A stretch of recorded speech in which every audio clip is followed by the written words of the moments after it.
أما بعد فأعوذ بالله من الشيطان الرجيم بسم الله الرحمن الرحيم ثم أورثنا الكتاب الذين اصطفينا من عبادنا صدق الله العظيم اللهم صل على سيدنا محمد وعلى آل سيدنا محمد وبارك وسلم۔ آپ نے دنیا میں دیکھا ہوگا اگر کوئی آدمی کمپنی بناتا ہے تو کمپنی کے مختلف کام ہوتے ہیں۔ اب مختلف کاموں کے لیے مختلف لوگوں کی ڈیوٹیاں لگائی جاتی ہیں۔ اب کمپنی میں کچھ کام تو ایسے ہوتے ہیں جو عام سے ہوتے ہیں، ان کے لیے عام لوگوں کا انتخاب کیا جاتا ہے، اور کچھ کام ایسے ہوتے ہیں جو خاص کام ہوتے ہیں، ان کے لیے خاص اور حساس قسم کے لوگوں کا انتخاب کیا جاتا ہے۔ یہی حال اس کائنات دنیا کا ہے۔ اللہ رب العزت نے اس کائنات کو وجود عطا فرمایا۔ کائنات کو وجود عطا فرمانے کے بعد اللہ رب العزت نے اس کے چلانے کے لیے اسباب کے تحت کچھ لوگوں کی مختلف ڈیوٹیاں لگائی ہیں۔ کچھ لوگ اس کائنات میں عام کام پر لگے ہوئے ہیں، اس لیے کہ اس کائنات کے نظام کو اللہ رب العزت نے اسباب کے تحت چلایا ہے۔ اسباب کے بغیر یہ کائنات نہیں چل سکتی۔ اللہ رب العزت نے مختلف لوگوں کی مختلف ڈیوٹیاں لگائی ہیں۔ دیکھیں، اگر ہمارے معاشرے میں صفائی کرنے والا نہ ہو تو کتنے بڑے پرابلم ہو جائیں گے۔ اگر ہمارے معاشرے میں کپڑے دھونے والے دھوبی نہ ہوں تو کتنے بڑے مسائل ہوں گے۔ اگر ہمارے معاشرے میں جھاڑو دینے والا نہ ہو تو کتنے بڑے مسائل ہوں گے۔ تو اللہ رب العزت نے کائنات کو چلانے کے لیے مختلف لوگوں کی مختلف ڈیوٹیاں لگائی ہیں، لیکن جو اس کائنات میں اللہ رب العزت کے خاص الخاص بندے تھے، اللہ رب العزت نے انہیں چنا ہے اور قرآن مقدس کا وارث بنا دیا ہے۔ قرآن کریم کے اندر سورہ فاتر آیت نمبر 32 میں اللہ رب العزت فرماتے ہیں ثم اورثنا الكتاب الذين اصطفينا من عبادنا، پھر ہم اپنی کتاب قرآن کا وارث اپنے بندوں میں سے انہی کو بناتے ہیں جن کو اپنے بندوں میں سے چن لیا کرتے ہیں۔ اس سے معلوم ہوا اگر کوئی آدمی قرآن کریم کی خدمت میں مصروف ہے، کوئی آدمی قرآن کریم پڑھنے میں مصروف ہے، کوئی آدمی قرآن کریم کے پڑھانے میں مصروف ہے، یہ خود مصروف نہیں ہوئے، اللہ نے پہلے انہیں چنا ہے پھر قرآن کے سامنے بٹھایا ہے۔ اسی لیے کسی نے کہا میری طلب بھی ان کے کرم کا صدقہ ہے، میری طلب بھی ان کے کرم کا صدقہ ہے، یہ قدم اٹھتے نہیں اٹھوائے جاتے ہیں۔ آپ نے دیکھا ہوگا بعض والدین کو شوق ہوتا ہے کہ میرا بچہ حافظ قرآن بننا چاہیے، لہٰذا وہ محنت کرتا ہے، کوشش کرتا ہے، اچھی جگہ کا انتخاب کرتا ہے۔ اب وہ سوچتا ہے کہ یہ میرے دل میں خیال پیدا ہوا، بس مجھے کسی نے شوق دلایا تھا، مجھے کسی نے موٹیویشن دی تھی، اس کی وجہ سے میں نے بچے کو قرآن کریم کے لیے وقف کر دیا۔ در حقیقت ایسا نہیں ہوتا۔ اس آدمی کے اوپر اللہ رب العزت کی نظر کرم پڑتی ہے، بچے کے اوپر اللہ کی نظر کرم پڑتی ہے۔ جس والد پر جس بچے پر نظر کرم پڑتی جاتی ہے وہ قرآن کی طرف آتا چلا جاتا ہے۔ اس لیے اس وقت پوری دنیا میں جو آدمی بھی قرآن کریم کا شوق رکھتا ہے، بچے کو پڑھاتا ہے، بچہ پڑھ رہا ہے، استاد پڑھاتا ہے، بچے پڑھ رہے ہیں، انہیں اللہ کا شکر ادا کرنا چاہیے، اس لیے کہ اللہ رب العزت نے انہیں اپنے مقدس کلام کے لیے چن لیا ہے۔ یاد رکھیں، قیامت کے دن کچھ والدین عام سے ہوں گے، لیکن اللہ رب العزت انہیں بڑا مقام عطا فرمائیں گے۔ مشکات المصابیح کی روایت ہے ان اللہ عز وجل لَيَرْفَعُ الدَّرَجَةَ لِلْعَبْدِ الصَّالِحِ يَوْمَ الْقِيَامَةِ، قیامت کے دن عام والد ہوگا، اللہ رب العزت جو اسے جنت عطا فرمائیں گے وہ بہت بڑی جنت ہوگی۔ اب یہ آدمی بڑا حیران ہوگا، اس حیرانگی کی وجہ سے اللہ رب العزت سے سوال کرے گا اے میرے رب مجھے بات سمجھ نہیں آئی، فَيَقُولُ يَا رَبِّ أَنَّىٰ لَكِ هَٰذَا، میں تو بالکل عام آدمی تھا لیکن مجھے اتنی بڑی جنت اور اتنا بڑا درجہ کیسے مل گیا؟ اس پر اللہ رب العزت والد محترم کو جواب دیں گے بِإِسْتِغْفَارِ وَلَدِكَ لَكَ، تجھے بے شک عام ہونے کی وجہ سے اپنی بڑی جنت کے اوپر تعجب ہو رہا ہے، لیکن تعجب کی ضرورت نہیں، تو نے اپنے بچے کو قرآن کریم کے لیے وقف کر دیا تھا، تیرا بچہ نیک اور صالح بنا تھا، جب تو دنیا سے چل بسا تھا تیری اولاد نے تیرے لیے استغفار کیا تھا، ہم نے اس کے استغفار کی برکت کی وجہ سے آپ کے درجے کو جنت میں بلند کر دیا تھا۔ اس سے معلوم ہوا اگر دنیا کا کوئی والد اپنی اولاد کو قرآن کریم کے لیے وقف کر جاتا ہے تو اللہ رب العزت جہاں دنیا میں اسے نوازتے ہیں وہاں قیامت کے دن بھی ضرور نوازیں گے۔ دوسری بات یہ، آپ کے ساتھ وفاداری صرف وہی بچے کریں گے جس کی آپ تربیت کر جائیں گے۔ اگر آپ بچے کی تربیت کریں گے بے شک آپ دنیا سے چلے جائیں گے، لیکن اس وقت تک آپ کی اولاد آپ کے ساتھ وفاداری نبھاتی رہے گی جب تک ان کی سانس میں سانس باقی ہوگا۔ بخاری کی روایت ہے، حضرت عبداللہ بن عمر رضی اللہ تعالیٰ عنہ کے متعلق ہے کہ مدینہ منورہ میں حضرت ابن ابو دردہ رضی اللہ تعالیٰ عنہ تشریف لائے۔ حضرت ابن عمر رضی اللہ تعالیٰ عنہ ان کی ملاقات کے لیے گئے، ملاقات کے لیے پہنچے تو انہوں نے ان سے ایک سوال کیا۔ سوال یہ کیا کہ بھائی آپ کو پتہ ہے میں نے آپ سے ملاقات کیوں کی ہے؟ انہوں نے کہا بھائی ملاقات کے لیے آپ آئے ہو، سلام مصافحے کے لیے آپ آئے ہو، آپ ہی اپنی نیت بہتر جانتے، مجھے کیا پتا آپ کس نیت سے آئے ہو۔ انہوں نے اس پر ایک حدیث مبارکہ کا کوٹ کی۔ انہوں نے فرمایا بھائی بات یہ ہے میں نے نبی علیہ السلام سے ایک حدیث مبارکہ سے سنی تھی۔ حدیث مبارکہ یہ تھی من احب ان یصل اباہ فی قبرہ فلیصل اخوان ابیہ بعدہ۔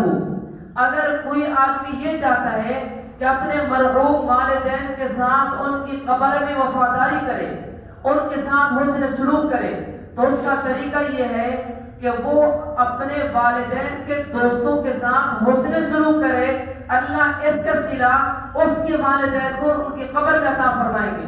انہوں نے کہا بھائی بات یہ ہے میرے دل میں آج خیال آیا کہ میرے ابا جی دنیا سے چلے گئے، آپ کے ابا جی بھی دنیا سے چلے گئے اور ان دونوں کی آپس میں دوستی تھی۔ میرے دل میں خیال آیا آج میں اپنے والد محترم کے ساتھ ان کی قبر میں حسن سلوک کروں۔ مجھے صورت یہ نظر آئی کہ آپ ان کے بیٹے ہیں، میں آپ کے ساتھ حسن سلوک کروں تاکہ اللہ رب العزت اس کا صلہ میرے والد محترم کو ان کی قبر میں عطا فرما دے۔ آپ اندازہ لگائیں والد دنیا سے چلا گیا لیکن اولاد کو فکر ہے تو اس بات کی فکر ہے کہ میں اپنے والدین کے ساتھ ان کی قبر میں حسن سلوک کیسے کر سکتا ہوں۔ اگر ہم بھی یہ چاہتے ہیں کہ ہم دنیا سے چلے جائیں اور ہمارے مرنے کے بعد ہمارے ساتھ ہماری اولاد وفاداری نبھاتی رہے، اس کا طریقہ یہ ہے اپنی ذہین اولاد کو قرآن کریم کے لیے واقف کریں۔ یاد رکھیں یہ زمانہ بہت مشکل زمانہ ہے۔ والدین کا جنازہ بعض اوقات آپ نے سنا دیکھا ہوگا سامنے پڑا ہے، اولاد لڑ پڑتی ہے۔ ضلع رحیمیہ خان میں ایک واقعہ پیش آیا، وہاں ایک شہر ہے اس کی تحصیل میں، رحیمیہ خان کی تحصیل میں ایک شہر ہے، اس کو کہتے ہیں ترٹا محمد پدا۔ وہاں کے مقامی آدمی نے بتایا کہ والد محترم بزنس مین تھے، بہت بڑا کاروبار تھا، ان کا انتقال ہوا، اگلے دن تدفین ہونی تھی، مغرب کے بعد دو بیٹے یعنی دو بھائی آپس میں لڑ پڑے۔ ایک کمرے میں والد محترم کا جنازہ پڑا ہے، ابھی تک تدفین نہیں ہوئی، دوسرے کمرے میں دو بھائی لڑ رہے ہیں۔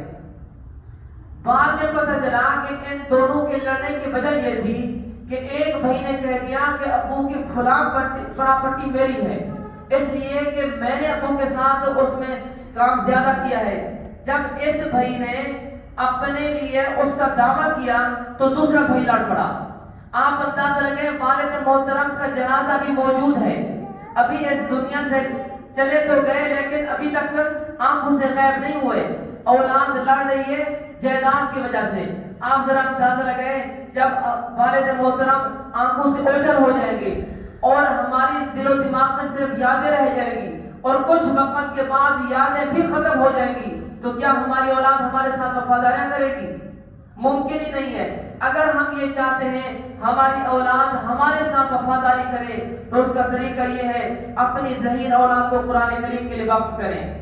یاد رکھیے اگر اللہ نے آپ کو بیٹی عطا فرمائی، آپ نے بیٹی کی تربیت کی تو بیٹی بھی اس وقت تک آپ کو یاد رکھے گی جب تک اس کے سانس میں سانس باقی ہوگا۔